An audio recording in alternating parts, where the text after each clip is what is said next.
আসসালামু আলাইকুম।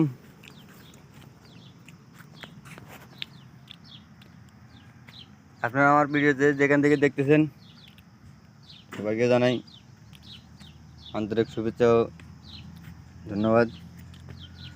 আমি আজকে আপনাদেরকে দেখাবো রতব গাছে খাজুর হাঁকি গেছে, এগুলো রতব। আজকে খাজুর কাটুম।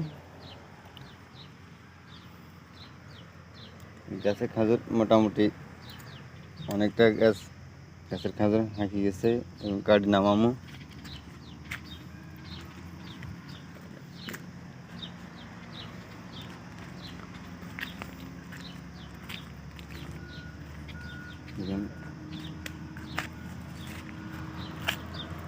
অনেকগুলো গাছের খাজুর হাঁকি গেছে। আজকে এই একটা কারণ, এই গাছটা বড়, এই গাছের খাজুর আছে কারণ